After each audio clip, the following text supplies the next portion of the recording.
Selamat pagi. Pagi, Nas. Selamat Ya, pagi, Nurse. Assalamualaikum warahmatullahi wabarakatuh. Salam sejahtera Waalaikumsalam. untuk kita semua ya. Eh, yang pertama kali saya sampaikan permohonan maaf karena untuk pertemuan di hari ini kita lakukan dengan menggunakan Zoom, dikarenakan ada kegiatan yang harus saya lakukan di veteran siang hari nanti. Sudah lengkap semua? Kita mulai aja ya, saya izin share screen.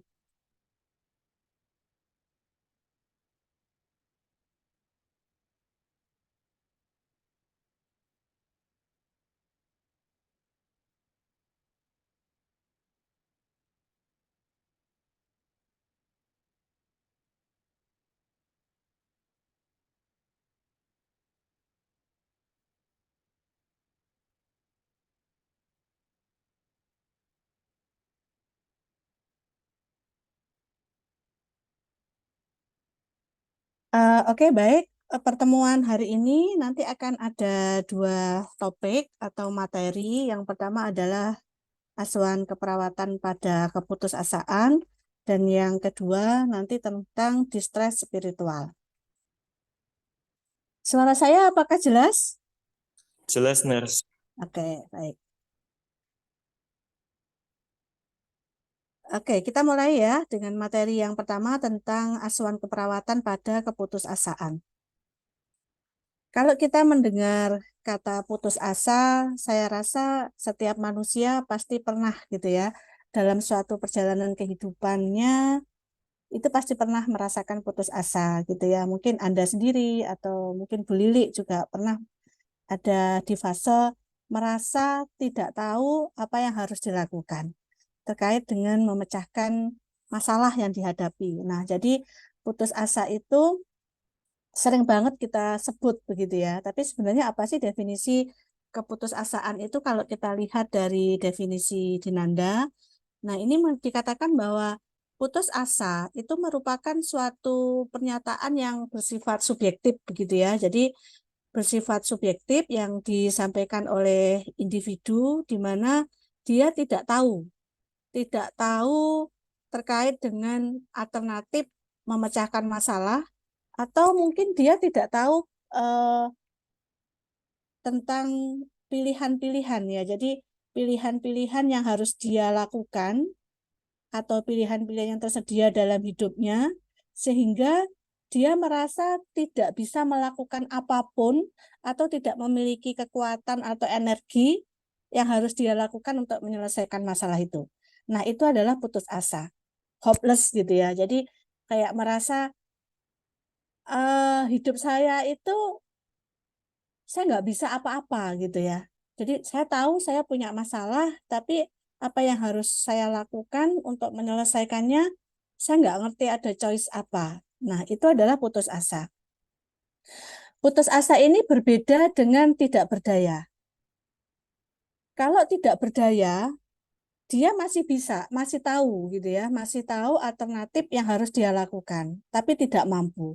Nah, tapi kalau putus asa itu sudah nggak tahu, dan dia juga tidak bisa melakukan untuk memilih perilaku apa yang terbaik yang harus dia lakukan. Nah, itu putus asa.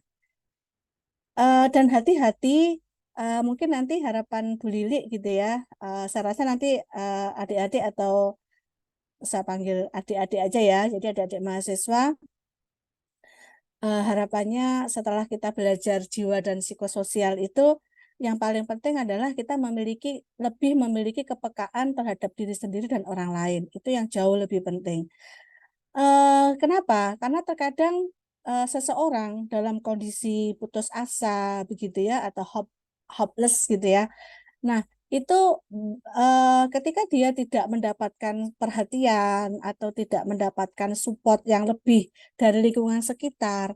Nah, ini yang ditakutkan nanti bisa berdampak terhadap perilaku yang negatif begitu. Salah satunya adalah beresiko untuk mengalami suicide atau percobaan bunuh diri ya. Nah, biasanya orang-orang dengan kondisi putus asa, yang tidak mendapatkan pertolongan dengan baik, nah itu bisa berdampak mengalami depresi begitu ya. Nah, kita tahu bahwa kondisi depresi inilah yang sangat dekat dengan munculnya ide atau suicide attempt atau percobaan bunuh diri. Nah, itu yang kita khawatirkan.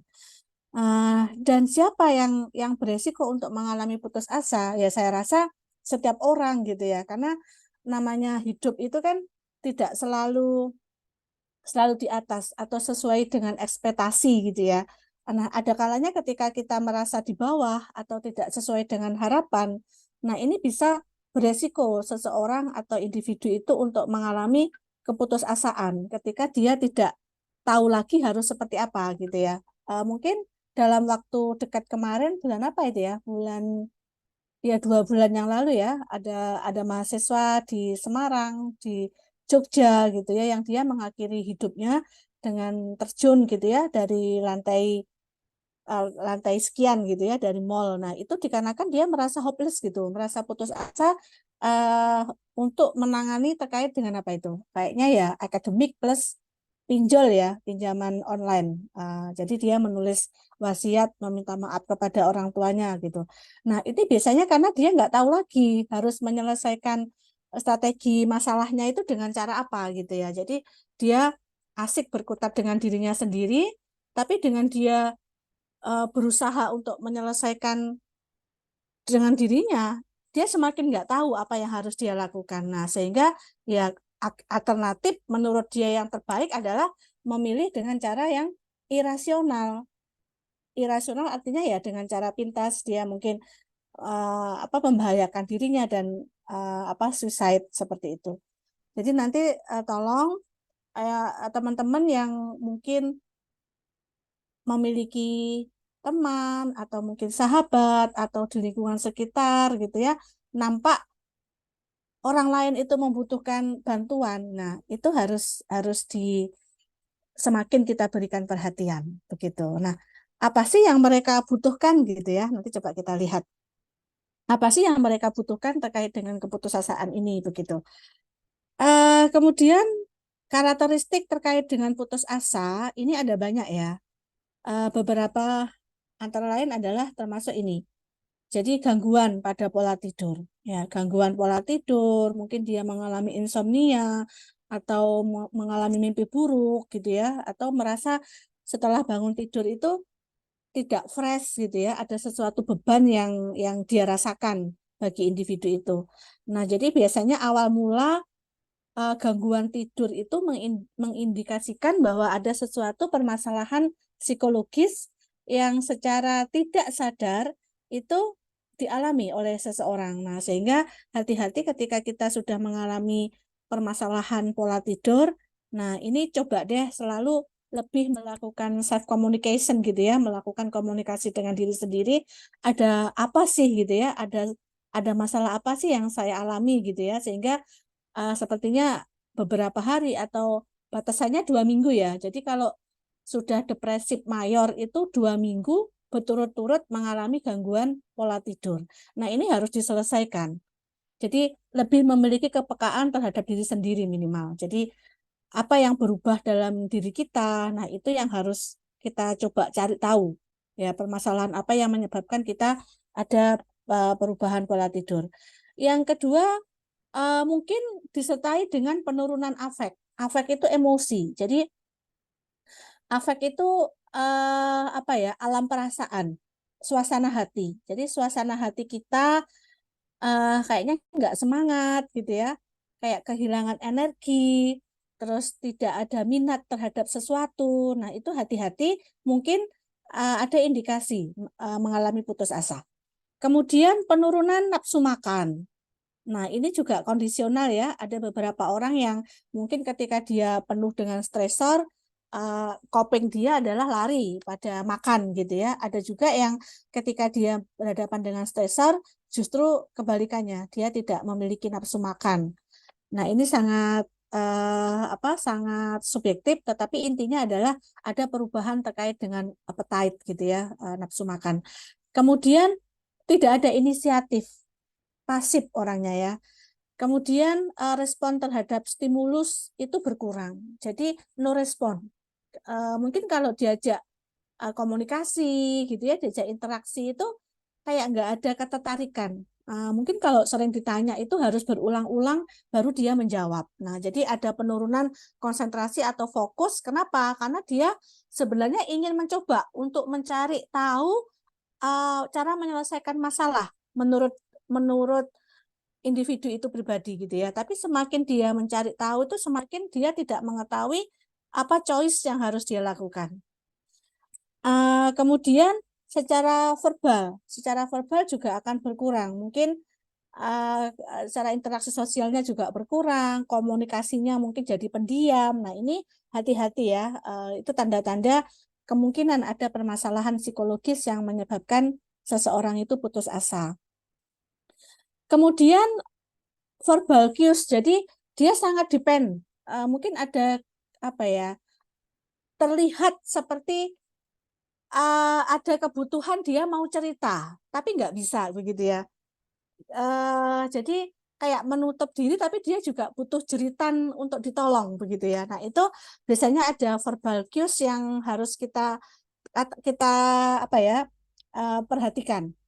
Kemudian tidak adekuatnya terkait dengan perawatan diri, maksudnya mungkin males mandi gitu ya, jadi acak-acakan penampilannya itu terlihat berbeda. Nah, itu juga hati-hati. Pasif, kemudian kotak matanya cenderung menghindar gitu ya. Kalau diajak bicara itu sering menunduk gitu ya. Itu dia takut gitu, mungkin apa? Takut kalau orang lain tuh tahu masalahnya.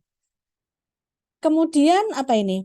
Suaranya pelan begitu ya, atau mungkin dia cenderung cenderung menarik diri dari lingkungan. Nah, ini tanda-tanda yang kemungkinan menunjukkan seseorang itu mengalami putus asa. Jadi kalau misalkan ada temannya atau siapapun di lingkungan sekitar kita yang terlihat nampak berbeda dari biasanya, nah ini warning sebenarnya ya, bukan kita kepo.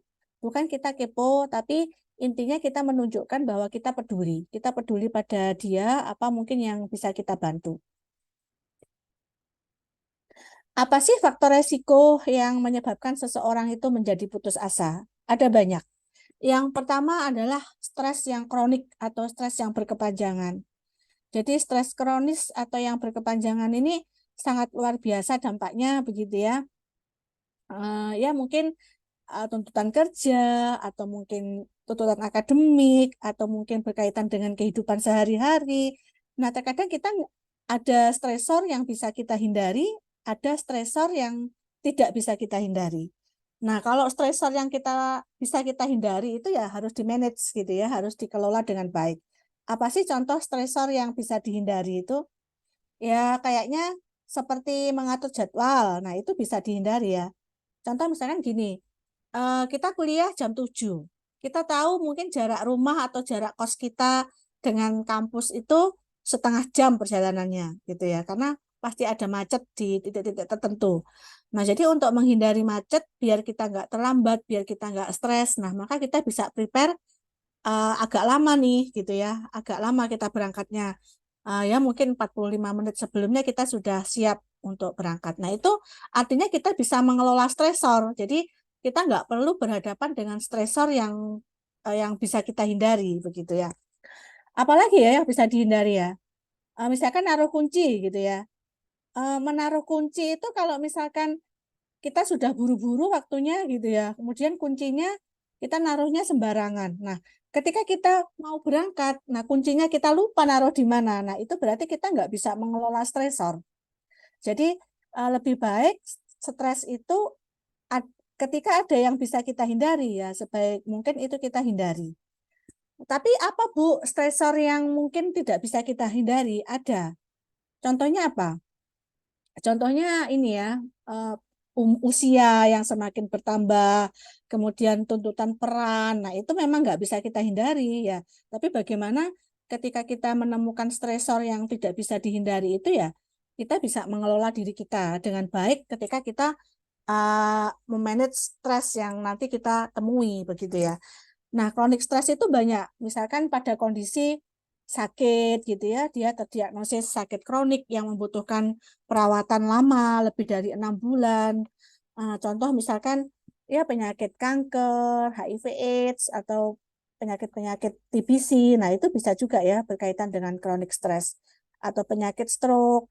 Tidak hanya pada keluarga, mungkin pada pasien, tidak hanya pada pasien, tapi pada keluarga juga bisa ya, dia beresiko untuk mengalami stres yang kronik apabila dia merawat anggota keluarga yang sakit sakit kronik atau sakit yang stadium lanjut. Nah, itu juga sangat beresiko seseorang untuk mengalami putus asa. Kemudian faktor yang berkaitan adalah ini, kehilangan keyakinan terkait dengan aspek spiritualitas.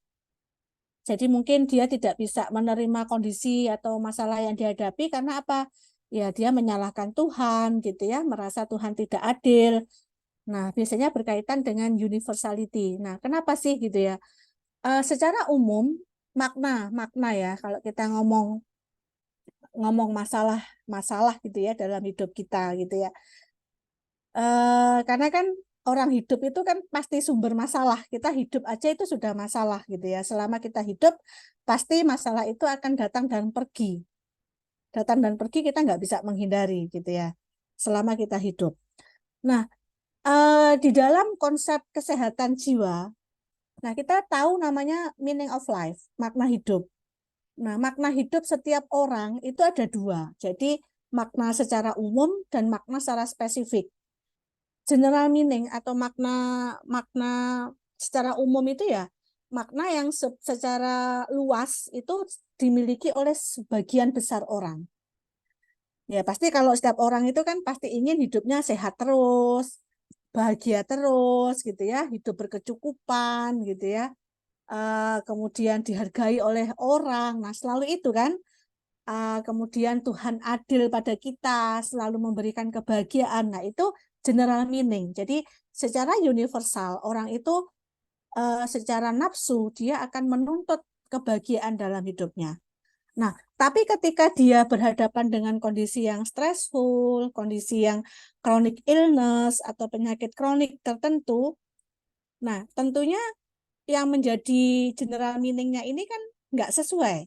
Jadi sakit gitu ya, dia harus mengeluarkan banyak uang untuk berobat, keluarganya mungkin tidak happy, tidak bahagia, merasa hidupnya tidak seberuntung orang lain. Nah, itu adalah specific meaning. Jadi makna yang dibuat oleh seseorang atau oleh individu ketika dia menghadapi situasi yang penuh dengan stres.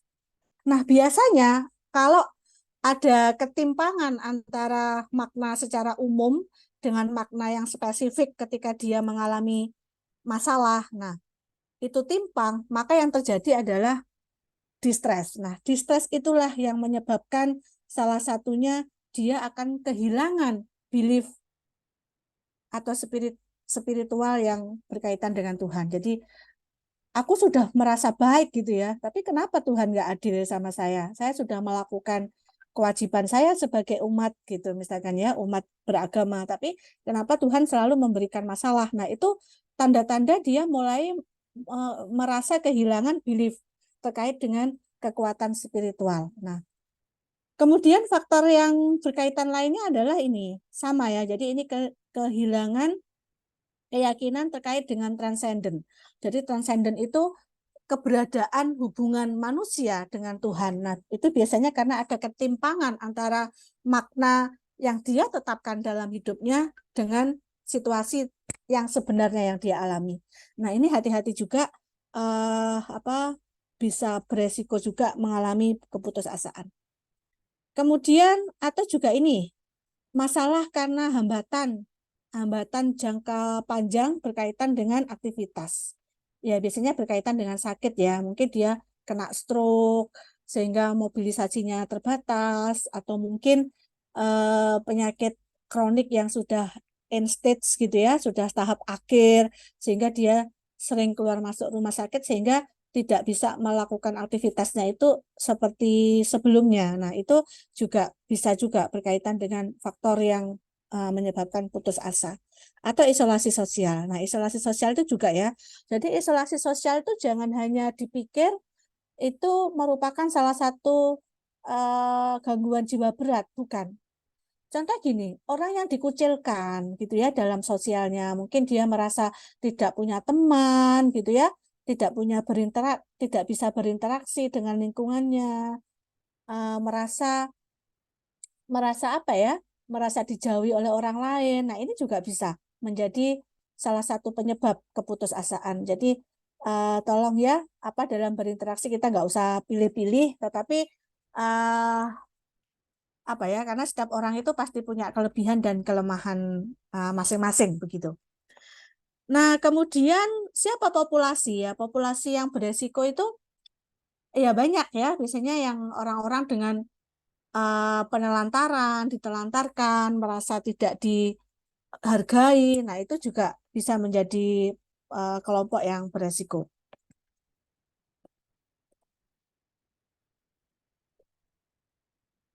Sebentar ya. Oke, oke, oke. Ini kok. Us.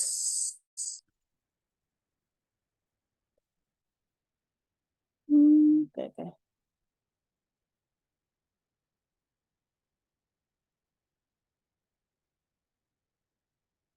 Kok nggak nampak ya? Sebentar ya, saya ini dulu ya. Ketutup, kepencet.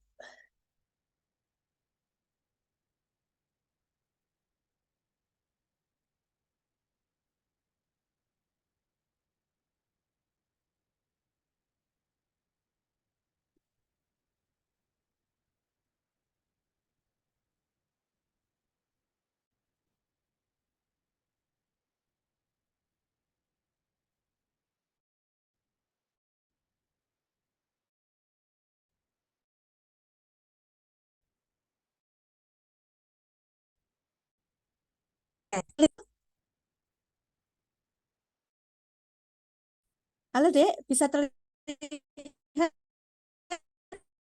kah? Bisa. Bisa, Nars. Oh, bisa ya. Ini kayaknya WiFi saya yang error. Oke, nanti kalau nggak jelas WA saya ya. Apa takutnya WiFi saya ini. Pas media ini kadang, aduh, hilang timbul ini ya, membuat putus asa ini. Terus kemudian yang berikutnya yang berkaitan dengan faktor yang berhubungan kondisi-kondisi yang berkaitan dengan fisiologis ya, terutama adalah penyakit-penyakit tertentu yang menyebabkan seseorang yang merasa ada beban atau yang dihasilkan dari penyakit yang dia miliki. Ini juga sangat beresiko mengalami keputusasaan.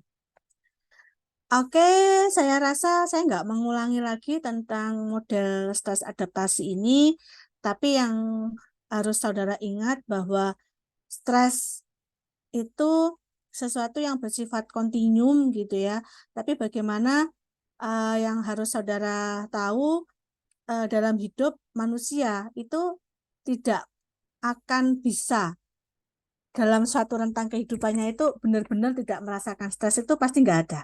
Nah, tapi yang paling penting adalah bagaimana ketika kita berhadapan dengan stresor yang menyebabkan stres, itu kita hanya ada dua pilihan, yaitu kita mengelola stresor atau penyebab stres itu, atau kita memanajemen stres yang kita alami. Hanya punya dua pilihan itu.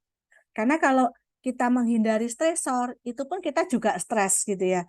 Jadi kalau misalkan Anda itu hidupnya tertata gitu ya, jam by jam untuk menghindari stresor, dalam pergaulan juga memilih. Nah, itu saya rasa juga menjadi stresor sendiri gitu. Jadi yang paling penting hanya ada dua kemampuan yang harus kita miliki, yaitu mengelola stresor dengan baik dan mengelola stres dengan baik.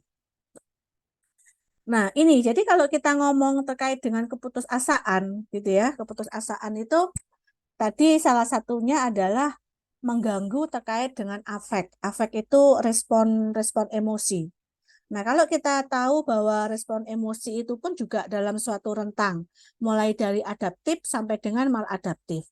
Nah, kalau yang adaptif atau yang bagus itu, ketika kita ada masalah, ya kita bisa menunjukkan atau merespon dengan cara yang baik. Jadi kalau kita sedih, ya menangislah, enggak apa-apa.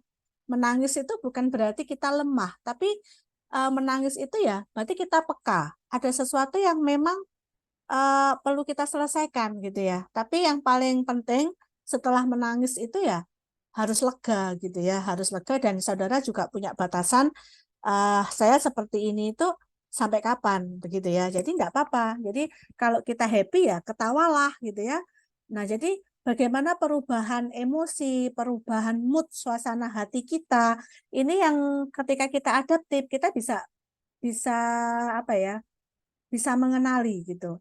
Jadi kalau saya misalkan lagi nggak mood gitu ya, ya mungkin saya nggak ada mahasiswa konsul gitu, saya nggak mau gitu ya, daripada nanti uh, mungkin gitu ya mahasiswa ketika saya melayani mahasiswa, mahasiswa nanti nggak nyaman gitu ya karena nah seperti itu ya, itu yang bagus. Jadi nggak apa-apa ya, setiap orang itu punya cara untuk dia kenal dengan dirinya sendiri untuk tahu bagaimana dia mengekspresikan emosinya, senyampang itu masih positif, it's okay, enggak masalah begitu. Nah, tapi kalau mulai uncomplicated grief gitu ya. Jadi ini apa sih gitu. Jadi berduka yang tidak kompleks. Jadi berduka yang tidak terselesaikan dengan baik. Nah, itu jangan. Contohnya apa? Misalkan gini, kita ini sedih, sedih ya karena ada sesuatu yang hilang misalkan dalam diri kita. Tapi kita tekan, enggak aku baik-baik saja. Enggak ada yang ada masalah dalam hidup saya. Nah, itu kita enggak boleh seperti itu. Jadi kalau misalkan memang ada sesuatu yang kita merasa kehilangan something gitu ya, ya enggak apa-apa kalau kita mau sedih ya, kita kita tahu bahwa kita lagi moodnya lagi di bawah, ya enggak apa-apa kita menangis ya. Mungkin kita sesaat untuk apa di dalam kamar menangis sendiri gitu. Itu enggak apa-apa gitu. Nah, tapi yang hati-hati, tapi yang tidak boleh adalah ketika kita tidak tahu masalahnya apa, tiba-tiba menangis sendiri. Nah, itu kadang itu nggak baik. Itu nggak baik ya. Jadi kita sedih, nggak tahu apa penyebabnya, kita happy, nggak tahu juga apa penyebabnya. Nah, itu warning. Nah, itu berarti kita nggak memiliki kepekaan dengan diri kita. Yang berikutnya apa ini? Emosi yang ditekan. Nah, jadi ini bicara lanjut. Jadi kalau sudah merasa kehilangan, tapi dia enggak aku baik-baik aja. Dia selalu denial, selalu menolak terkait dengan kehilangan yang dia miliki. Kemudian secara sadar dia menekan emosinya. Jadi kalau nangis, enggak nangis itu cengeng. Enggak kenapa harus seperti itu. Nah itu biasanya awal mula untuk mengalami depresi gitu. Jadi depresi ini adalah kondisi yang maladaptif. Jadi hati-hati ya. Nanti kalau ada teman atau siapapun yang menunjukkan depresi, jangan dijauhi, harus dibantu, harus dibantu. Dia harus membutuhkan support dari orang lain, siapapun itu, ya.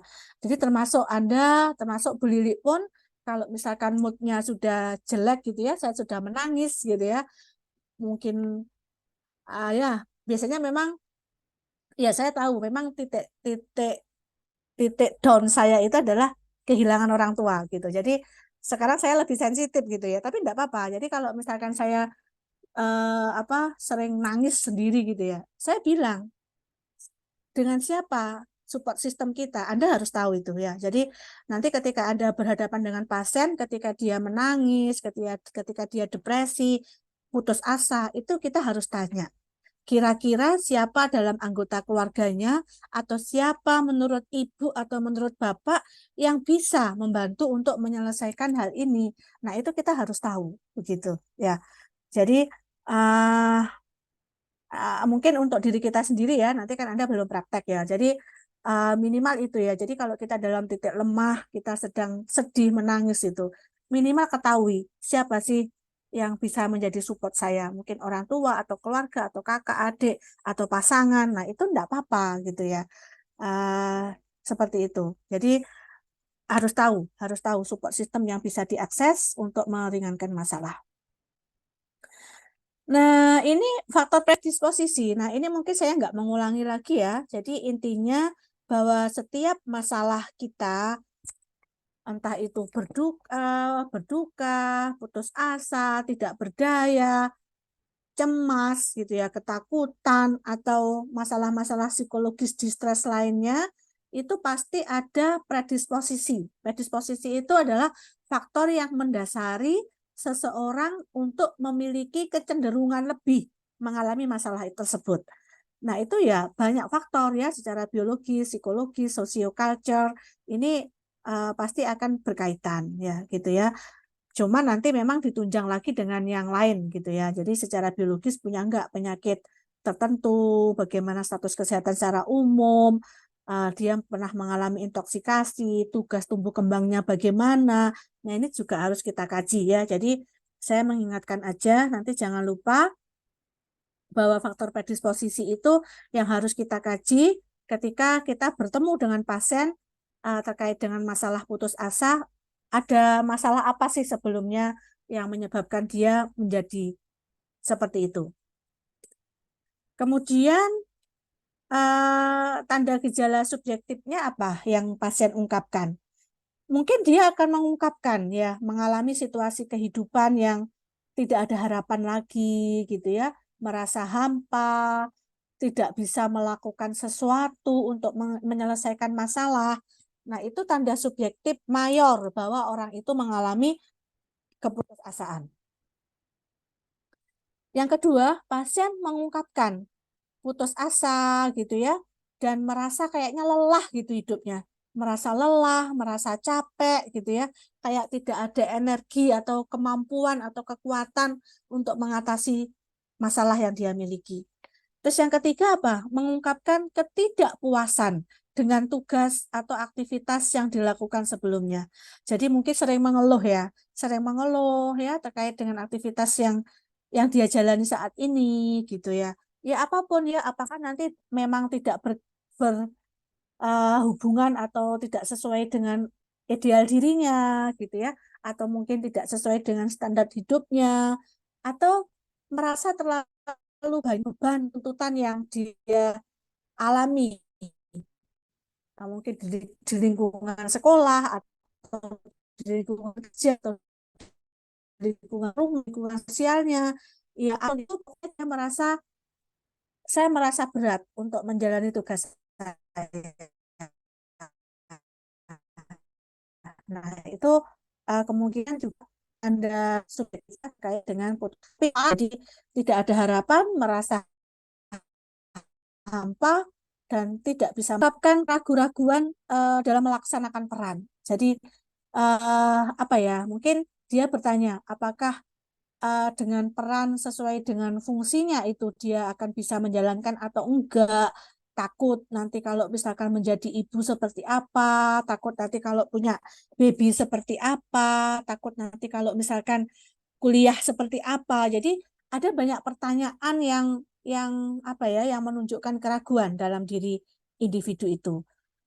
Kemudian secara subjektif pasien juga mengungkapkan tidak mampu untuk mengendalikan situasi perawatan diri atau hasil pengobatan. Jadi dia apa ya merasa ragu apakah nanti terapi yang dia jalani itu bisa memberikan dampak positif terhadap perkembangan penyakitnya atau justru nanti memberikan efek samping yang justru negatif gitu ya. Ini seperti yang Bu Lili risetnya Bu Lili ya pada pasien kanker ya. Jadi terkadang pasien itu memutuskan terapi rumah sakit itu karena dia merasa adanya ambiguitas gitu ya, keraguan-raguan untuk memilih terapi kemo itu dia takut nanti ketika sudah kemo justru malah memperparah kondisi sakitnya atau justru nanti malah membuat dia mohon maaf ya meninggal gitu ya. Nah itu sehingga dia ya merasa putus asa gitu ya. Tapi kalau mau ke pengobatan alternatif dia juga takut gitu sehingga merasa tidak memutuskan atau tidak memilih decision dengan sesegera mungkin karena dia tidak tahu gitu ya alternatif apa yang harus dia lakukan. Terus kemudian mengungkapkan ketidakpuasan dan tergantung pada orang lain. Nah, ini hati-hati ya. Jadi yang kita boleh ya tergantung pada orang lain tuh enggak apa-apa dalam dalam hal-hal tertentu. Tapi yang paling penting itu justru kita bisa menunjukkan otonomi dan otonomi dan independen kita itu yang paling bagus. Jadi atau minimal interdependen. Jadi dalam berhubungan sosial itu tunjukkan bahwa kita juga bisa memberikan kontribusi, tapi kita juga tergantung juga sih pada orang lain. Artinya kita sebagai makhluk sosial juga tidak bisa hidup dengan diri kita sendiri begitu ya. Tidak apa-apa ya. Jadi tergantung itu boleh, tapi ada kapasitas yang harus dibatasi. Kemudian tanda objektif ya seperti tadi ya, sering ngeluh gitu ya, nampak murung gitu ya, kurang bicara atau tidak mau bicara sama sekali ya, sedih, afeknya datar, tumpul. Kalau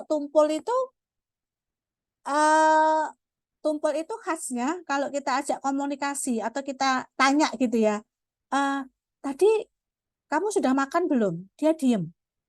Kamu sudah makan belum? Halo, kamu sudah makan belum? Gitu. Misalnya kita tepuk gitu ya, baru dia berespon. Jadi tumpul itu dia akan berespon ketika kita berikan stimulus berkali-kali. Itu tumpul. Menarik diri dari lingkungan, kontak mata kurang, merasa ya, apa ya, menunjukkan bahwa aku itu nggak iso apa-apa gitu. Jadi merasa dia itu bodoh gitu ya, menunjukkan sikap seperti dia itu nggak bisa menjalankan peran itu. Selalu murung gitu ya, atau blue mood ya. Jadi selalu murung. Jadi apa ya? Tahu ya orang murung, ekspresi orang murung itu seperti apa gitu. Nampak nggak bergairah. Terus tidak ada selera makan. Nah, ini tanda-tanda objektif. Diagnosis keperawatannya adalah keputusasaan atau hopelessness ya. Jadi ah ini yang diagnosa utamanya. Nah, ini bagaimana kita memberikan intervensi pada pasien dan keluarga. Yang pertama pasti ya untuk pengkajiannya jelas tadi tanda subjektifnya um, mayornya dia merasa putus asa, nggak tahu harus memilih memecahkan masalah dengan cara apa begitu ya. Tindakan pada klien seperti apa? Jadi yang pertama kita latih kemampuan klien untuk mengidentifikasi kemampuan. Jadi identifikasi kemampuan, sumber pendukung dan harapan. Jadi sumber pendukung inilah yang paling penting ya. Ya termasuk mungkin Anda nanti ya kalau semester 1 biasanya masih belum ya. Nanti kalau sudah semester akhir gitu biasanya ya bully nggak apa ya nggak menjudge ya gitu. Tapi berdasarkan pengalaman bully selama 2006 berarti saya jadi dosen berapa tahun ya? 2006 sekarang 2023, 17 tahun ya. 17 tahun menjadi dosen gitu ya. Biasanya mahasiswa itu akan lebih banyak menunjukkan tanda masalah psikologis itu pada saat semester akhir gitu, pada saat ini ya, pada saat apa? Skripsi gitu ya. Skripsi itu biasanya akan mulai mulai dibutuhkan ketangguhan mandiri, ketangguhan secara pribadi masing-masing. Nah, itu biasanya akan mulai muncul ya beberapa keluhan, mungkin ansietas atau putus asa atau mungkin apa ya merasa tidak sanggup gitu ya, tidak memiliki fighting gitu ya, tidak memiliki mampu juang secara diri sendiri gitu ya. Karena kalau skripsi kan memang pribadi ya, tidak lagi kelompok. Jadi bagaimana memanajemen masalah sendiri gitu. Jadi yang paling penting itu memiliki sumber pendukung ya. Jadi sumber pendukung itu. Ya, mungkin even Bu Lili pun ketika saya S3 itu ya, S3 pandemi dan seperti itu ya saya selalu bilang, saya kalau nggak ada anak, nggak ada keluarga suami saya gitu, mungkin saya nggak bisa lulus gitu ya. Karena begitu pentingnya pendukung itu ya kita ya teman atau apa gitu ya harus ada itu ya yang selalu menguatkan kita. Kalau kalau bagi saya itu sangat penting ya gitu. Jadi sahabat, nah itu minimal untuk ada orang yang mendengar gitu ya, ada orang yang bisa mendengar kita walaupun sama-sama stresnya gitu ya. Kalau Anda cerita sama teman kan kadang kita stres, teman kita juga stres gitu ya. Nggak apa-apa ya, nangis-nangis bareng gitu. Nggak masalah, it's okay ya. Minimal apa yang menjadi unek-unek kita itu disampaikan gitu ya. Dengan siapapun ya, keluarga, ayah, ibu gitu, enggak masalah ya. Yang penting saudara jangan merasa sendiri, jangan merasa sendiri. Jadi kalau sekarang merasa jauh dengan keluarga, ya cobalah ya mendekat dengan keluarga. Karena namanya orang tua itu senang kalau anaknya mau cerita itu, saya rasa pasti senang ya. Eh, saya sebagai orang tua juga senang kalau anak saya mau menceritakan masalahnya itu senang banget gitu. Jadi kalau sekarang ada yang punya masalah ya, ada merasa berat di suatu hal gitu ya, jangan pernah merasa sendiri ya. Minimal dengan dosen Anda ya, boleh kan kita kan ada ya OT LPKSP ya namanya ya. Nah, ada Pak Narto dan tim gitu ya. Silahkan dengan siapa Anda trust cerita ya. Jangan merasa sendiri karena masih banyak yang peduli pada kita ya. Jadi masih banyak orang lain yang baik sama kita. Jadi jangan pernah apa ya membuat label bahwa kita sendiri, bahwa kita nggak punya teman itu salah ya. Banyak orang baik dalam hidup ini ya. Kemudian tindakan pada klien itu nanti yang harus saudara tekankan pada pasien ya. Jadi siapa orang atau siapa yang bisa membantu gitu ya. Jadi jangan merasa sendiri. Saya rasa minimal keluarga itu adalah orang yang memiliki kepedulian lebih pada Anda. Nah, itu termasuk nanti pada klien itu yang kita kuatkan ya. Jadi yang kita kuatkan jangan pernah merasa sendiri ya. Jangan pernah merasa sendiri. Kemudian latih hubungan sosial dengan lingkungan ya, latih kegiatan sehari-hari, latih untuk membangun harapan yang realistis. Nah, ini yang paling penting. Nah, terkadang apa ya? Terkadang kita itu merasa putus asa, merasa nggak berharga atau nggak berguna itu standarnya kita itu terlalu tinggi. Atau terkadang individu itu membuat standar dirinya itu melihat standar orang lain. Jadi terkadang apa yang kita miliki, apa yang melekat pada diri kita itu tertutup karena kita melihat orang lain gitu ya. Jadi melihat orang lain. Jadi bagaimana apapun yang ada itu harus dimaknai dengan cara positif. Ini yang harus belajar. Dan itu memang nggak mudah. Memang tidak mudah untuk melihat dari aspek positif, ya merasa nyaman dengan diri sendiri, eh, dan tidak membuat standar hidup kita itu menyamakan dengan orang lain itu memang kadang harus harus banyak belajar ya, harus banyak belajar. Nah, ini yang nanti harus saudara bangun bagaimana pada pasien itu untuk menetapkan harapan atau tujuan hidup itu harus yang realistis. Harus yang realistis sesuai dengan background kita, sesuai dengan kemampuan kita, ya, sesuai dengan kapasitas yang kita miliki. Nah, ini yang harus dibangun pada klien. Kemudian pada aspek keluarga, apa yang kita ajarkan? Jadi sama ya, untuk keluarga pasti kita akan banyak berdiskusi ya terkait dengan masalah yang dirasakan oleh keluarga ketika dia merawat pada anggota keluarganya yang mengalami putus asa. Kita jelaskan ya, apa sih putus asa itu, penyebabnya apa, tanda gejalanya apa, dan bagaimana proses terjadinya putus asa. Terus latih cara merawat, yaitu dengan sering memberikan banyak pujian ya. Jadi, wah keren loh gitu ya. Memberi pujian, memberi semangat, memotivasi gitu ya. Terus sering kita memberikan apa ya, informasi yang baik gitu ya, informasi yang baik. Kesepian di ruang isolasi ya sama dulu dulu Bu Lilik juga berjuang, maksudnya sebagai survivor ya, jadi sebagai pejuang kanker itu, tapi pada keluarga saya. Jadi ponakan saya itu terdiagnosis kanker ketika dia SMP kelas 3 ya. Jadi SMP kelas 3 dia terdiagnosis kanker tulang gitu. Nah, itu sangat tidak mudah gitu ya. Jadi mau nggak mau saya pun juga sebagai keluarga ya harus harus membantu dia untuk menguatkan gitu ya.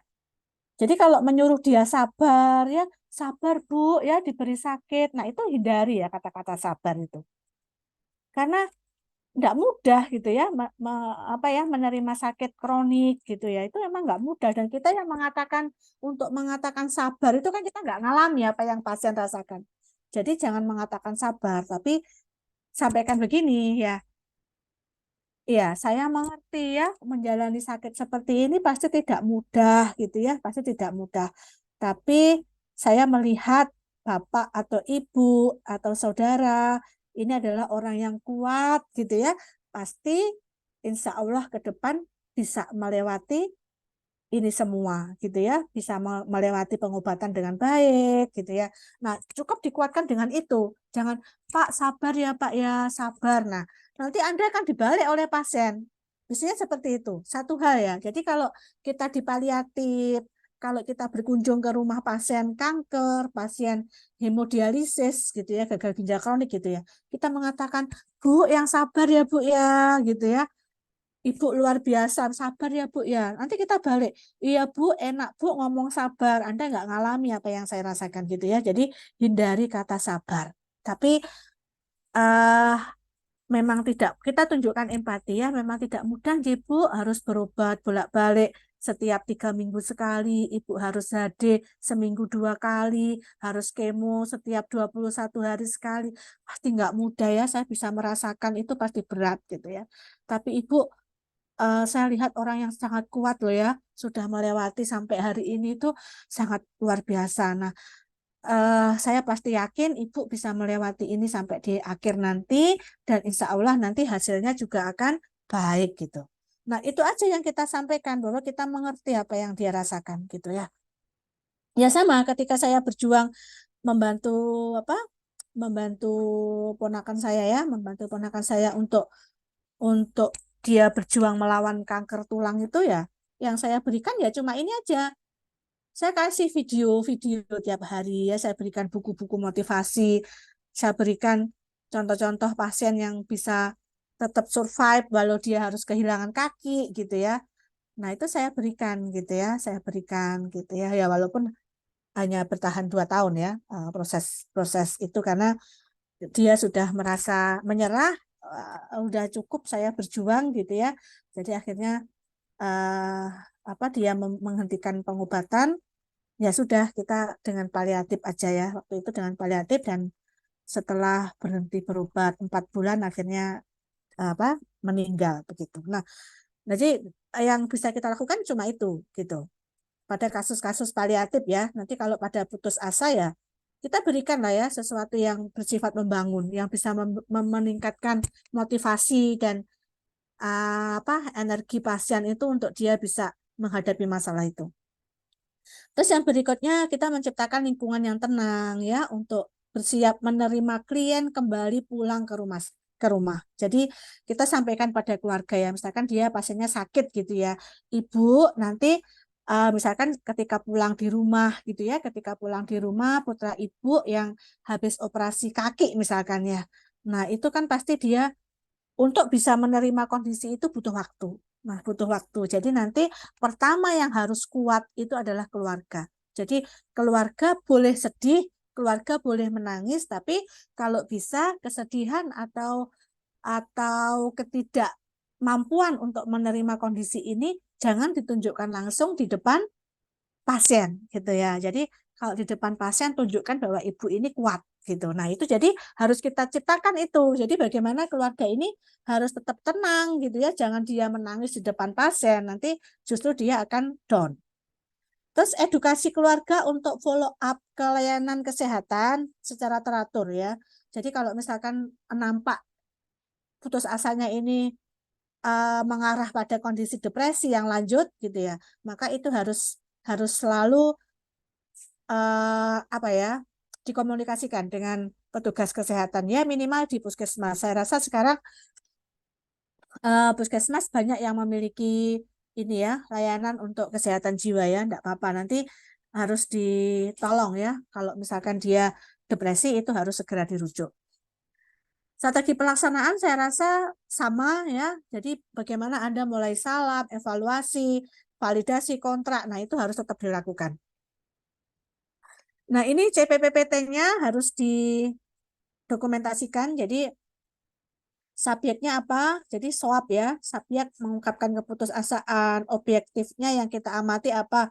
Misalkan perilakunya pasif, nampak sedih, sering menangis, mungkin matanya nampak hitam karena dia kurang tidur gitu ya misalkan. Nah, itu apa yang kita observasi itu kita tulis, dan asesmennya apa?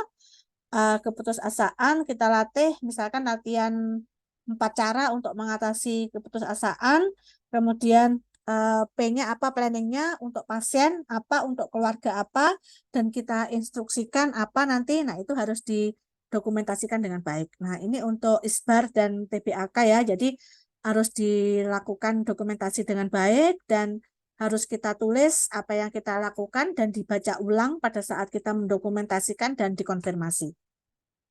Nah, ini evaluasi tindakannya. Jadi nanti harapannya klien itu bisa tanda gejalanya bisa berkurang, kemudian kemampuan klien untuk mengatasi masalah itu juga ada peningkatan. Jadi dia tahu, oke, jadi kalau saya punya masalah seperti ini, apa yang harus saya lakukan, itu dia tahu. Nah, itu evaluasinya. Ada pertanyaan untuk keputusasaan? Tidak ada, kita lanjut ya. Yang berikutnya adalah kehilangan dan berduka. Saya rasa ini pernah ya. Jadi kalau berduka itu adalah respon dari kehilangan. Kalau kehilangan itu adalah peristiwa di mana objek yang sebelumnya ada menjadi tidak ada. Nah, tetapi dalam konsep kesehatan jiwa bahwa berduka itu ada yang berduka yang aktual, berduka yang anticipated, dan berduka yang perceived loss. Nah, ini ya. Jadi kalau aktual itu ya jelas dia berduka misalkan kehilangan orang yang disayang. Jelas, jadi orang lain pun tahu objek yang hilang itu apa dan individu yang merasakan kehilangan itu juga sama persepsinya. Kalau anticipated itu biasanya kehilangannya belum terjadi, tapi individu itu sudah menyiapkan. Contoh misalkan keluarga yang memiliki anggota keluarga dengan sakit yang keras gitu ya, sakit kronik. Nah, udah bertahun-tahun gitu ya. Ya walaupun mungkin dia belum meninggal, tapi keluarga itu sudah menyiapkan gitu ya, menyiapkan diri kalau misalkan kehilangan sewaktu-waktu itu sudah mempersiapkan terkait dengan psikologis maupun yang lain-lainnya itu sudah diantisipasi gitu ya. Kalau perceived loss itu kehilangan yang berkaitan dengan psikologis ya, misalkan kehilangan harapan, kehilangan harga diri, nah itu yang perceived loss. Oke, mungkin saya nggak menjelaskan ini detail ya, karena sudah ya. Kehilangan sudah belum? Kok di RPS ada berduka juga ya? Oke, jadi kalau kehilangan itu SP1-nya yang pertama pasti ya, kita namanya masalah apapun, kita pasti akan berdiskusi. Apa yang menyebabkan masalah yang dialami oleh pasien. Jadi termasuk apa sih yang menyebabkan pasien berduka, objek yang hilang itu apa makna objek yang hilang itu apa gitu ya. Tentunya makna atau persepsi makna dari individu terkait dengan yang objek yang hilang inilah yang akan menentukan berat ringannya berduka. Tentunya akan berbeda ya kalau kehilangan uang 100.000 dengan kehilangan orang tua. Itu maknanya pasti akan berbeda. Sehingga nanti respon grieving atau berdukanya mungkin juga akan lebih berat ketika makna objek yang hilang itu lebih tinggi. Begitu. Jadi itu yang harus kita kaji dulu. Kemudian apa yang dia rasakan gitu ya berkaitan dengan berduka itu. Terus setelah ini apa yang dia rencanakan ya. Jadi rencana yang realistik apa yang akan dia lakukan dan pertama itu adalah kita mendorong klien untuk mengatasi berduka dengan cara budaya, dengan pendekatan budaya. Misalnya kalau kalau orang Jawa gitu, Jawa dan Muslim misalkan. Nah, itu mungkin ada acara 7 hari dan sebagainya ya. Nah, itu keluarga mungkin saling kumpul. Nah, itu dulu yang kita prioritaskan ya. Jadi bagaimana terkait dengan budaya itu.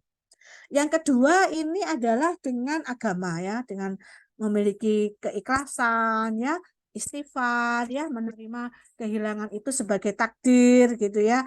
Dan kita kuatkan bahwa klien pasti bisa menyelesaikan masalah dengan berdukanya itu dengan cara yang baik gitu.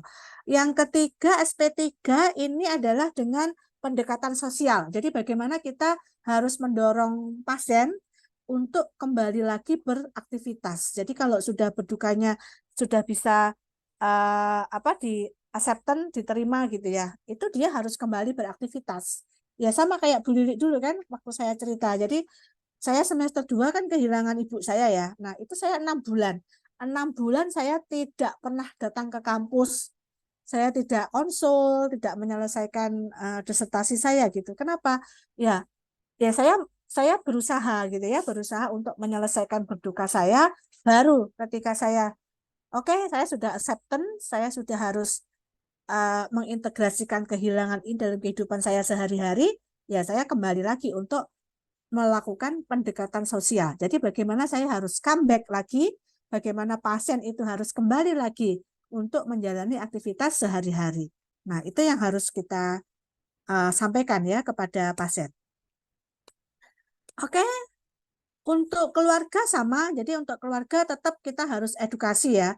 Berduka itu apa, tanda gejalanya apa, penyebabnya apa, akibat berduka yang tidak terselesaikan dengan baik. Ini pasien bisa jatuh pada kondisi depresi yang memanjang. Hati-hati ya. Jadi kalau depresi itu sangat dekat dengan awal mula tanda gangguan jiwa. Nah, itu yang harus ditangani. Harus tahu keluarga. Jadi keluarga yang harus memberikan support kepada pasien. Oke, sama yang kedua dengan budaya, yang ketiga dengan agama, dan berikutnya dengan sosial. Oke. Oke, materi yang pertama sudah selesai. Apakah ada pertanyaan? Silahkan. Kalau ada, raise hand boleh, atau di chat boleh. Kalau enggak ada nggak? Insya Allah cukup.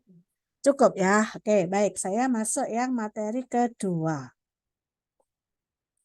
Materi yang kedua tentang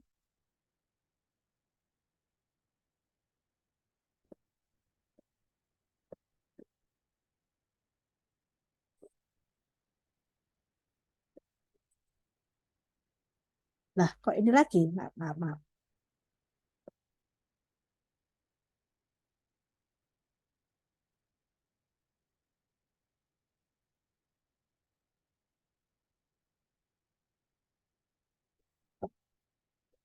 Oke, bentar ya. Bentar dulu, saya tak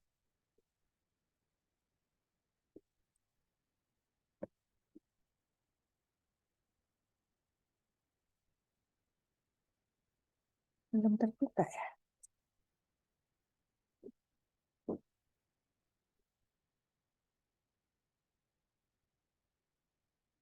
Is the spiritual.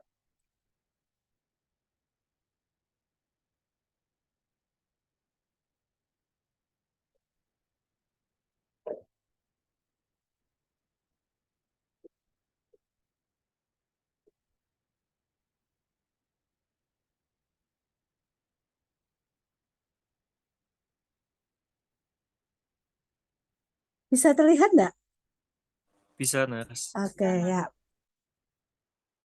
Oke, yang kedua materi tentang distress spiritual ya, distress spiritual.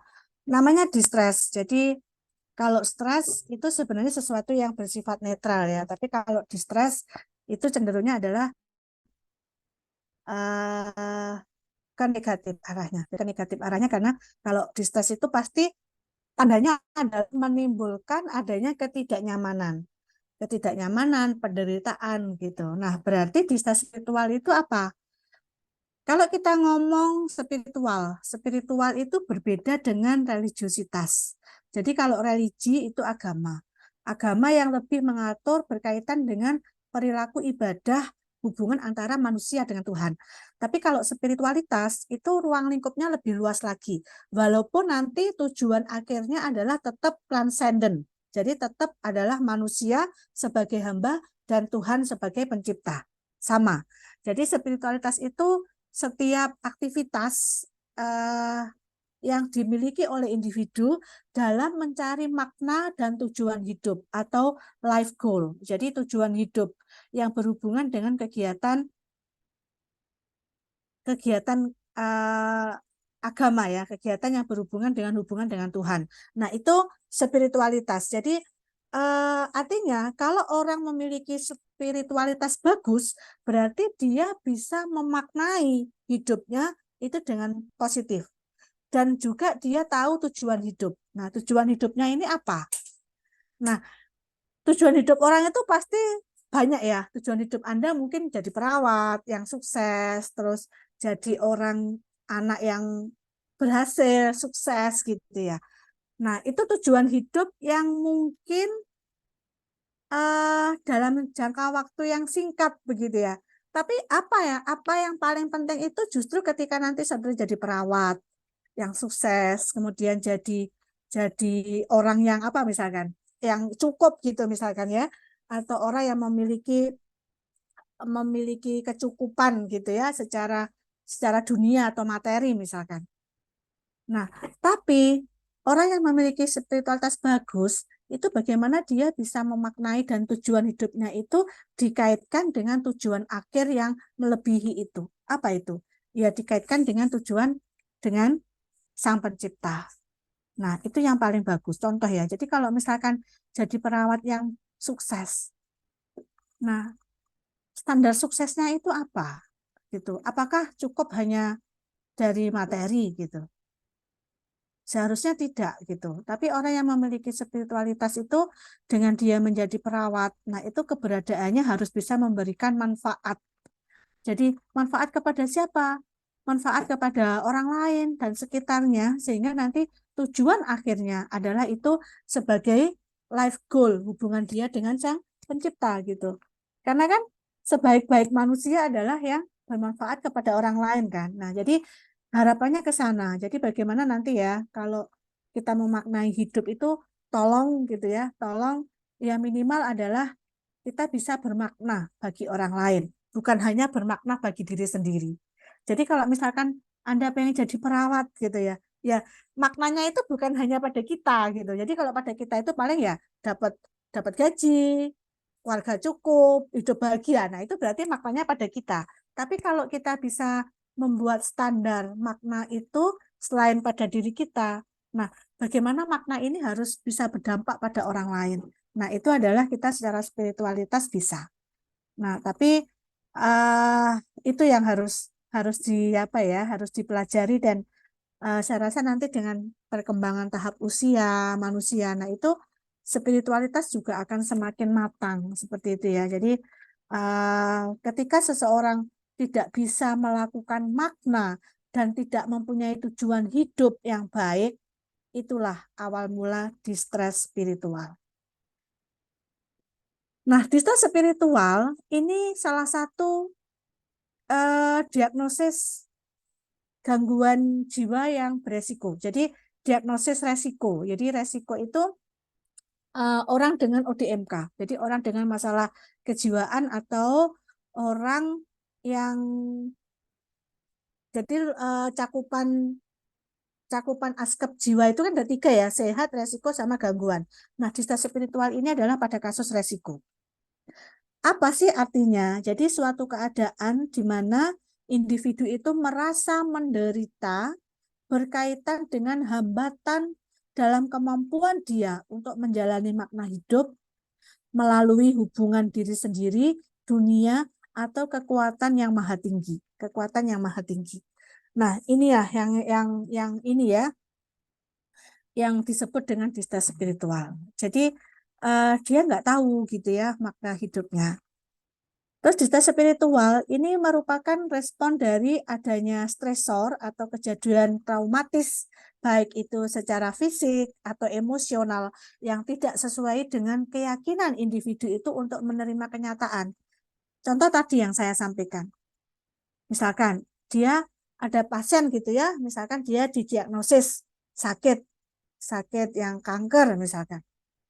Akhirnya apa? Dia tidak memiliki value atau tidak memiliki kemampuan untuk meyakini bahwa ya apapun masalah itu adalah sumbernya dari takdir gitu ya. Kalau kita ngomong takdir kan ada takdir yang bisa kita rubah, ada takdir yang tidak bisa kita rubah begitu.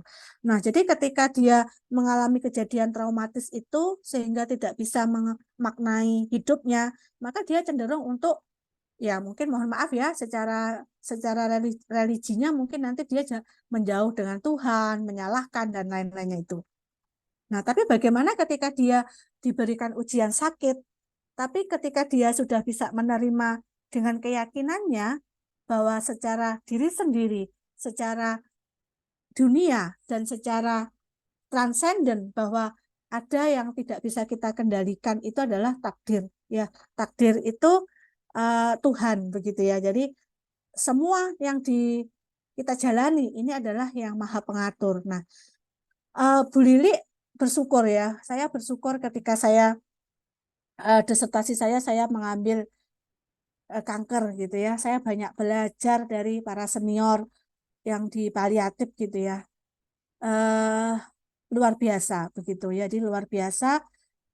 Ya memang nggak mudah gitu ya. Mungkin kalau saya pun meminta pada Tuhan gitu ya. Ya kalau bisa saya lebih baik diberikan ujian sehat aja gitu kan. Diberikan ujian sehat yang bermanfaat gitu ya. Daripada saya siap untuk menjadi sakit begitu kan.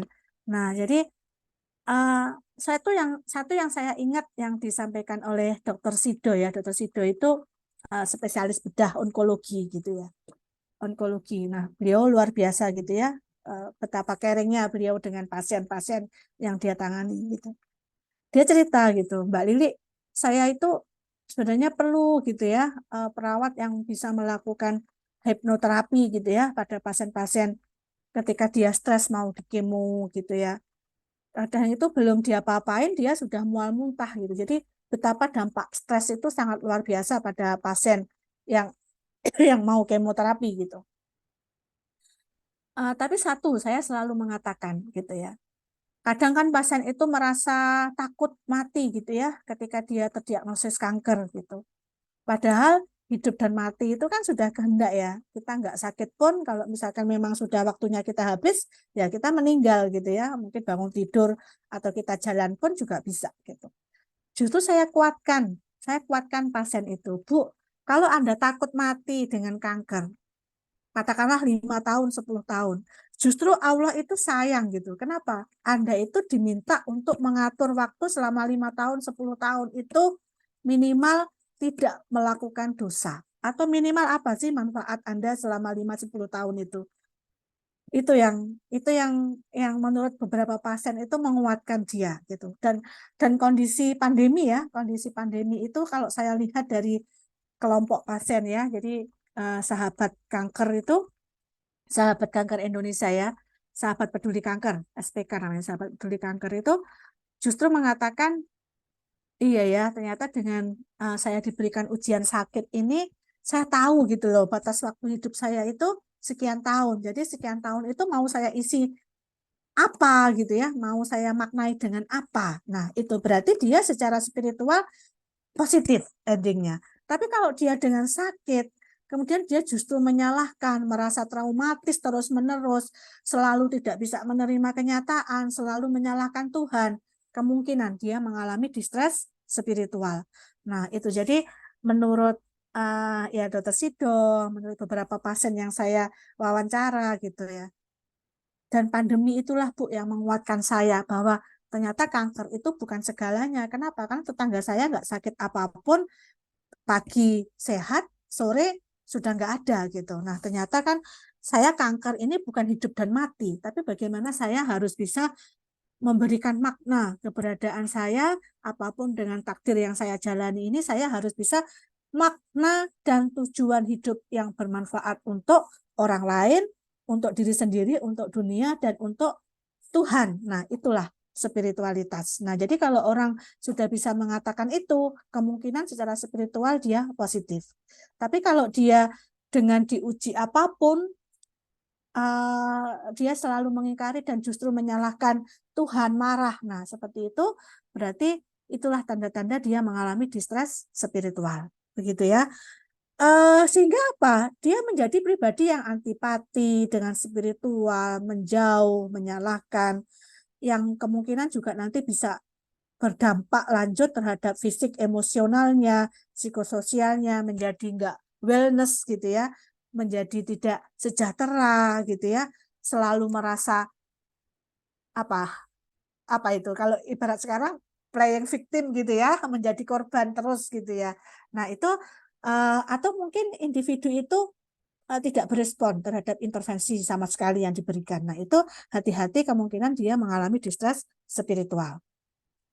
Nah ini jadi apa? Jadi gangguan pada prinsip gitu ya, prinsip seseorang yang terkait dengan mengintegrasikan keberadaan Tuhan, gitu ya, keberadaan transenden itu hubungan manusia dengan Tuhan dalam konteks semua aspek fisik dan psikologis.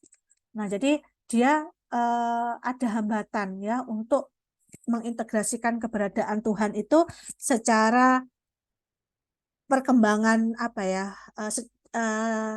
tidak ada kematangan untuk mengintegrasikan itu. Nah, itu adalah distress spiritual. Nah, ini ya karakteristiknya apa? Nah, ini mungkin dia cenderung cenderung mengekspresikan gitu terhadap kematian gitu ya. Mungkin sistem keyakinan ya, selalu bertanya tentang moral gitu ya, atau mungkin dia bertanya tentang terapinya, atau mungkin menyampaikan sering mimpi buruk, gangguan tidur gitu ya, ada konflik dalam pertentangan batinnya gitu ya, terkait dengan harus menerima sakit ini atau saya harus seperti apa, terus menyampaikan bahwa dia apa ya, merasa bersalah gitu ya, merasa tidak bisa berpartisipasi dalam praktek ibadah gitu ya, atau mungkin dia eh, mencari bantuan gitu ya untuk spiritual, mungkin butuh apa ya, mungkin butuh pencerahan, butuh ceramah, butuh kajian atau butuh pendampingan oleh yang lebih pakar. Nah, itu kemungkinan tanda-tanda mengarah ke distress spiritual. Tidak apa-apa, itu harus kita bantu pasiennya. Kita harus bantu. Terus sering bertanya terkait dengan makna dari penderitaan. Iya, nah, dalam teori yang saya kaji ya, dalam teori yang saya kaji terkait dengan the meaning making model yang disampaikan oleh Carol Dweck ya. Nanti kalau Anda mau belajar silahkan. Jadi makna hidup ya, makna hidup itu memang biasanya orang itu cenderung akan bisa memaknai hidup ketika diuji dalam eh, penderitaan. Nah, tapi kalau diuji dalam kebahagiaan dia lupa bahwa ada sesuatu juga yang harus dia lakukan, eh, rasa syukur gitu ya, rasa terima kasih kepada Tuhan tuh kadang lupa kalau diuji dengan sesuatu yang menyenangkan. Tapi kalau diuji dengan penderitaan, sesuatu yang traumatik, biasanya orang itu akan cenderung lebih mudah untuk apa ya, untuk menimbulkan kebermaknaan hidup dalam dirinya, itu akan cenderung lebih mudah. Jadi kalau dilihat itu sebenarnya orang yang distress spiritual itu jangan dijudge gitu ya, tapi dia butuh butuh lebih banyak diskusi gitu ya, lebih banyak diskusi gitu ya, lebih banyak dilibatkan dalam konteks spiritualitas itu, dalam konteks ibadah, dalam konteks aktivitas keagamaan tuh harus sering dilibatkan. Penyebabnya apa? Nah, ini bisa juga ya, penyebabnya tadi ya, mungkin mengalami sakit fisik atau mental akibat kecelakaan, bencana, terus ya pokoknya sesuatu yang cenderung nggak menyenangkan gitu. Jadi kalau orang itu sesuatu yang nggak menyenangkan itu ada dua kemungkinannya. Dia cenderung bisa memaknai hidupnya lebih pasrah, atau justru dia menjauh ya, menjauh secara pelaksanaan ibadah. Terus kemudian faktor psikologis, kehilangan orang, ya, hal atau benda yang disayangi, kematian orang terdekat, faktor lingkungan itu mungkin menerima berita buruk tentang kesehatan atau hubungan sosial, perubahan kehidupan atau lingkungan yang selama ini akrab, tiba-tiba berubah, dia harus pindah. Nah, ini dia ada merasa apa ya, ada pertentangan batin di dalam dirinya sehingga ada keterbatasan dalam dia untuk melakukan aktivitas ibadah. Nah, itu atau keberadaan Tuhan. Nah, ini juga harus dibantu ya. Apa faktor yang berkaitan berdasarkan NOC ya? Berdasarkan NOC ini termasuk sistem tantangan dalam keyakinan dan sistem value, termasuk perpisahan ya, merasa merasa tidak ada keterkaitan dengan agama. Nah, itu bisa juga menjadi faktor utama orang mengalami distress spiritual. Jadi yang paling penting itu adalah ya senang maupun susah, nah itu harus disyukuri. Intinya kan gitu ya. Jadi senang maupun susah itu harus bisa dimaknai, harus bisa dimaknai. Jadi kalau susah ya itu memang sudah dari Tuhan. Kalau kita happy itu pun juga dari Tuhan. Jadi kalau kita melepaskan apapun yang dialami, masalah yang kita jalani itu terpisah dari religi, nah itu endingnya adalah distress spiritual. Nah, outcome-nya apa? Apa yang kita bantu? Jadi kalau misalkan orang mengalami distress spiritual, itu kita bantu untuk dia, tandanya seperti ini. Kriteria dari NOC ya, nursing outcome itu pertama kalau misalkan memang distress spiritualnya itu berkaitan dengan masalah sakit kronik, masalah dengan takut kematian. Nah, maka dia outcome-nya itu bagaimana menerima kematian itu dengan cara yang bermartabat. Jadi bermartabat itu nyaman. Nah, biasanya pada penyakit-penyakit dengan paliatif ya. Jadi nyaman. Ya sama ya. Ya, mungkin saya cerita pribadi Bu Lili aja ya yang saya tahu dan mengalami gitu. Jadi sama kayak ponakan saya itu ketika dia sudah menyerah gitu ya 4 bulan itu ya sudah berarti dia sudah siap, dia sudah ikhlas gitu dengan saya udah nggak terapi, saya takut nanti kasihan orang tua saya ya, kasihan ayah ibu, dia sudah capek mengobati saya gitu. Jadi ya sudah, yang dia inginkan apa kita turuti, yang penting dia nggak mengalami kesakitan gitu ya. Dan akhirnya ketika dia meninggal, ya dia meninggal dengan tenang gitu ya. Tenang, keluarga juga ikhlas gitu. Nah, jadi itu yang diharapkan. Jadi dia secara spiritual itu sudah menerima apapun ya, apapun yang ditakdirkan oleh Tuhan itu dia sudah ikhlas, sudah sabar bahwa sudah berjuang begitu. Terus hope, harapan. Jadi dia orang dengan distress spiritual itu harapannya adalah memiliki harapan lagi. Jadi outcome kriteria keberhasilannya itu dia mengungkapkan, oke, saya seperti ini, saya harus ini. Berarti saya dengan penyakit kanker, saya harus dengan hidup saya ini saya harus bisa mewarnai dengan lebih bermakna ya. Jadi keberadaan saya yang terbatas ini apa yang bisa saya berikan kepada orang lain dan saya harus fokus dengan tidak hanya dengan diri saya tapi dengan orang lain. Misalkan seperti itu. Nah, itu yang paling sering yang disampaikan oleh pasien. Terus secara spiritual dia juga sejahtera. Jadi dia sudah nyaman ya, memiliki personal growth ya, sudah menerima apapun yang dijalani itu dengan keikhlasan. Klien outcome-nya apa? Ya ini ya, jadi harapannya dia nanti pasien itu bercerita kembali ya, bercerita kembali tentang spiritualnya.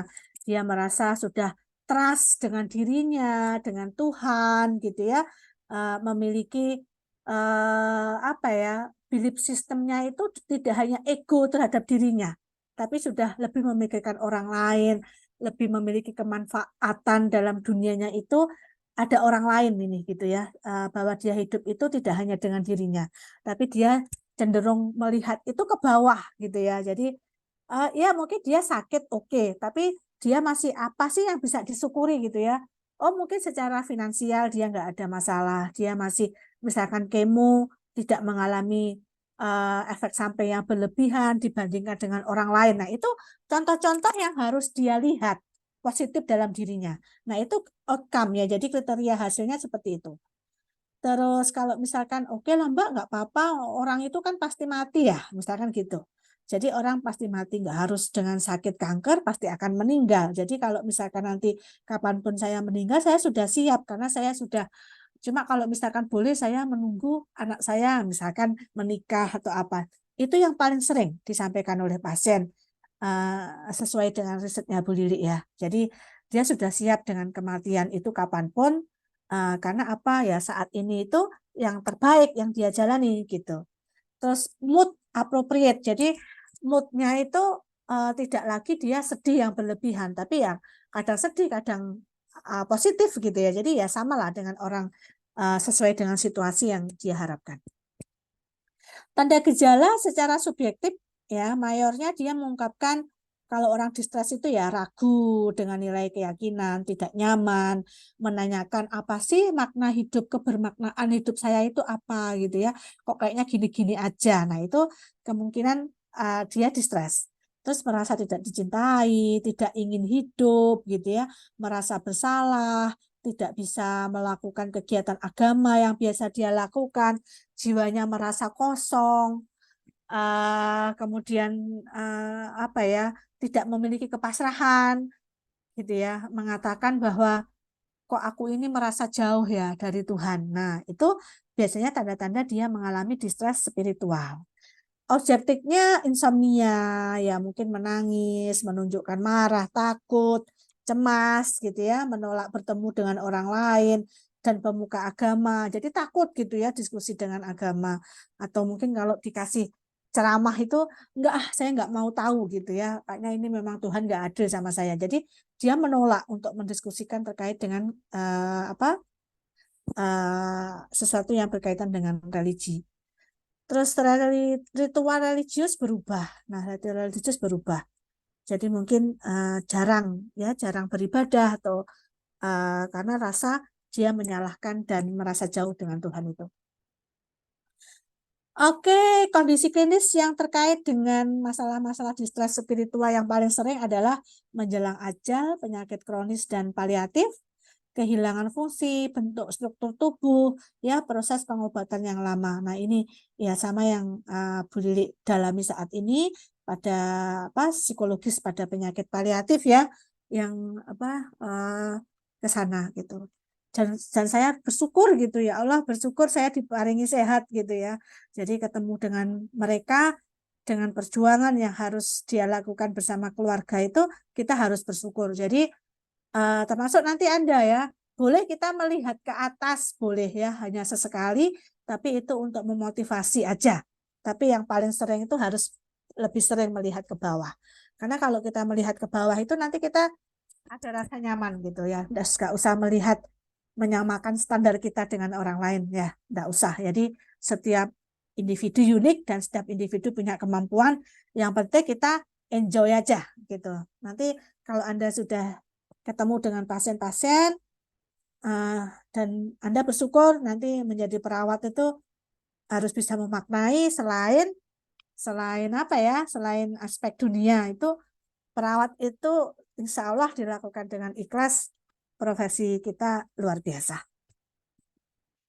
Kemudian tujuan asuhan keperawatannya ya, ini ya nanti pasien menyampaikan penderitaan yang dialami ya, sudah bisa mengenali makna hidup atau kebermaknaan hidupnya itu dengan cara yang lebih tinggi lagi yang dihubungkan dengan Tuhan.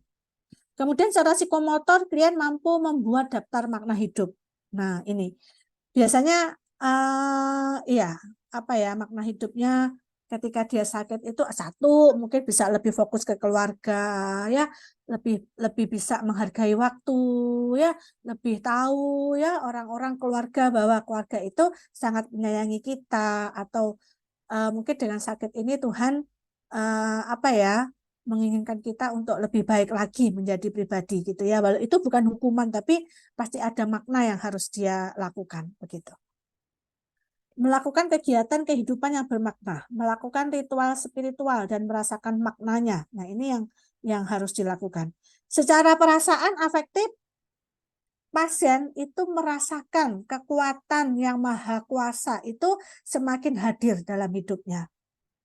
Nah, ini yang jadi kalau sudah bisa mengatakan itu, berarti spiritualitasnya positif. Terus merasa diperhatikan dan dicintai oleh orang terdekat ya, merasakan kebahagiaan hidup. Nah, itu tujuan asuhan keperawatan. Tindakannya apa? Untuk nurse generalis, jadi yang pertama kita kaji tanda gejala, kita jelaskan proses terjadinya, terus kita mendiskusikan apa sih yang dialami pasien sehingga dia merasakan menderita itu apa, terus apa yang dia pikirkan terkait dengan keberadaan Tuhan, bagaimana dia memaknai sakit ini, gitu ya, bagaimana dia memaknai tentang takdir ya dan kehendak Tuhan itu seperti apa. Terus makna hidupnya apa sih? Apa sih sebenarnya makna hidup dia itu seperti apa dalam memandang sehat ya, memandang sakit. Nah, sakit seperti ini tuh apa makna yang sudah dia raih atau dia buat gitu ya dengan kondisi sakit. Terus latih dalam kegiatan sehari-hari dan maknanya. Jadi kalau misalkan dia bisa bekerja itu maknanya apa sih? Kalau dia bisa ibadah agama itu maknanya apa sih? Kalau dia baik sama orang itu maknanya apa sih gitu. Nah, jadi maknanya apa? Jadi dia bisa beraktivitas kembali itu apa yang dia maknai? Kan intinya adalah keberadaan kita itu tidak menjadi beban dan tidak membuat orang lain itu sakit hati kan gitu aja kan ya. Jadi kebermanfaatan itu kan banyak cara yang bisa kita lakukan. Kalau nggak punya uang ya dengan senyum. Kalau dia sakit ya kalau dia punya materi ya berikan aja materi yang dimiliki. Jadi itu. Jadi makna itu kan disesuaikan dengan kondisi kita. Nah, itu yang harus kita ajarkan. Terus latihan spiritual ya, latihan kegiatan ibadah itu ya apa ya ibadah itu memang kewajiban kita sebagai hamba ya. Hanya itu yang bisa kita lakukan ya sebagai rasa syukur kita ya. Kita berterima kasih kepada Tuhan ya hanya dengan menjalankan kewajiban gitu. Nah, itu yang kita bantu ya dengan pasien. Terus kita memberikan motivasi dan pujian kalau pasien sudah bisa membaik secara spiritual dan aktivitas sehari-harinya dengan bermakna. Intervensi ini nanti dibaca sendiri ya, hampir sama sih ya seperti tadi. Kemudian strategi pelaksanaannya, contoh ini ya, selamat pagi Ibu, nama saya adalah Nurse Lili, saya dipanggil Lili biasanya ya. Ibu namanya siapa? Saya mahasiswa keperawatan UB yang bertugas merawat Ibu hari ini. Nah, apa yang Ibu rasakan hari ini ya? Keluhan apa Bu? Apa masalah yang Ibu rasakan ya? Kita evaluasi ya apa yang Ibu lakukan ya untuk mengatasi keluhan atau masalah tersebut. Ya, manfaat apa yang Ibu dapatkan dari aktivitas yang Ibu lakukan saat ini. Oh, baik Ibu, hari ini nanti kita akan berbincang-bincang ya terkait dengan masalah yang Ibu alami, terutama ketika Ibu merasa jauh ya dengan Tuhan dan merasa apa sepertinya kok untuk menerima sakit ini Ibu masih belum bisa dan merasa tidak ada tujuan lagi ya dalam hidup ini. Baik, nanti kurang lebih waktunya selama 45 menit. Nanti akan kita coba ya, kita berdiskusi lebih dan nanti saya akan memberikan masukan ya, masukan atau mungkin juga apa yang harus Ibu lakukan. Begitu. Oke, tindakan. Oke, Ibu coba ceritakan lebih dalam ya, apa yang Ibu rasakan saat ini. Oke, saya mengerti ya Bu ya, memang sakit seperti ini nggak mudah gitu ya. Oke, jadi Ibu selama ini merasa Tuhan nggak adil ya, merasa ada hambatan untuk melakukan ibadah ya, karena kakinya harus diamputasi misalkan seperti itu. Terus merasa Ibu merasa tidak ada keberadaan Tuhan ya dalam hidup Ibu. Oke. Oke Ibu, berdasarkan apa yang Ibu sampaikan, sepertinya Ibu mengalami namanya distress spiritual.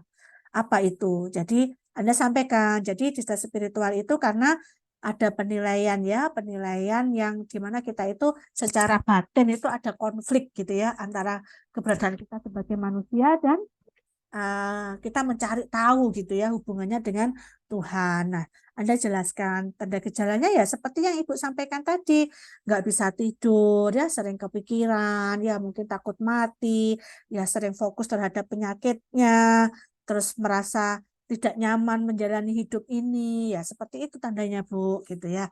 Nah, apa yang harus Ibu lakukan? Nah, jadi apa yang Ibu lakukan? Pertama coba Ibu cari apa yang mungkin bisa Ibu maknai dengan sakit ini. Apa yang bisa Ibu ambil positifnya dari sakit ini? Coba apa? Nah, itu. Yang kedua, coba Ibu mungkin agamanya mungkin sama dengan saya Muslim misalkan ya. Saya rasa semua agama baik. Jadi setiap agama pasti ada namanya takdir ya Bu ya. Takdir ada yang bisa dirubah dan ada yang tidak bisa kita rubah. Kita nggak bisa menyalahkan kenapa kita terkena kanker atau misalnya terkena diabetes mellitus yang sehingga kita mengalami gangren harus diamputasi. Kita mungkin hidup kita sudah berlangsung lama, kita nggak bisa lagi flashback ke belakang, tapi yang bisa kita bisa kita atur lagi adalah ke depannya ini kan Bu ya. Kenapa dulu kita nggak punya hidup sehat, kenapa dulu kita nggak punya aktivitas yang sehat sehingga kita sakit seperti ini. Kita kalau menyalahkan ke belakang, kita akan semakin mengalami sakit, akan menderita hidup kita ya. Tapi bagaimana dengan kondisi saat ini, ke depan ini yang harus kita atur ya, karena ini berarti sudah takdir semuanya. Nah, jadi saya yakin dalam agama yang saya tahu bahwa takdir itu ada yang bisa dirubah dan ada yang tidak bisa dirubah ya. Hidup mati semuanya itu sudah yang rezeki. Nah, itu sudah ada yang mengatur ya, Bu ya, gitu. Nah, apa yang bisa kita lakukan? Coba deh ya. Kira-kira kalau Ibu merasa jauh dengan Tuhan, kalau menjalankan ibadah lagi seperti apa, Bu? Nah, kira-kira apa yang bisa Ibu lakukan? Nah, itu jadi kita siapkan alat-alatnya, ya kita bantu Ibu dengan berdoa. Nah, itu kita ajarkan gitu ya. Jadi, siapa tahu dengan kita lebih banyak istighfar, dengan kita lebih banyak mengingat dengan Tuhan gitu ya. Nah, maka kita akan merasakan ketentraman lagi. Nah, kalau dia bisa melakukan itu, berikan pujian. Oke, itu yang harus dilakukan ya. Kemudian ini contoh ya berkaitan dengan sholat 5 waktu karena Muslim. Nanti kalau kliennya agama lain, ya Anda bisa memfasilitasi sesuai dengan ibadah masing-masing. Oke, saya rasa itu kolaborasinya apa ya? Kolaborasinya kalau memang pasien itu menghendaki perlu adanya tokoh agama itu kita fasilitasi di rumah sakit ya, biasanya disediakan ya sesuai dengan agamanya masing-masing. Kita berikan obat tetap ya, kita berikan obat, kita bantu evaluasi efek samping. Kita dokumentasikan dengan SBAR dan TBAK apa yang kita lakukan ditulis, kita baca ulang pada saat mendokumentasikan dan kita konfirmasi. Nah, ini discharge planningnya adalah intinya bagaimana kita sebelum pasien pulang itu menyiapkan kemampuan dan kesiapan dia untuk mandiri di rumah dalam hal perawatan. Kemudian kita beri informasi harus kemana untuk melakukan rujukan ke fasilitas kesehatan dan tindak lanjutnya apa terkait dengan perawatan dan pengobatan. Oke, tindak lanjutnya kalau misalkan memang gitu ya, perlu rujukan ke fasilitas kesehatan terdekat, kita rujuk. Apabila misalkan pasien distres-nya tidak mengalami perubahan atau jatuh pada kondisi depresi yang lanjut, maka ini harus segera dirujuk. Nah, ini referensinya. Sudah selesai. Besok praktikum ya? Praktikum jam berapa?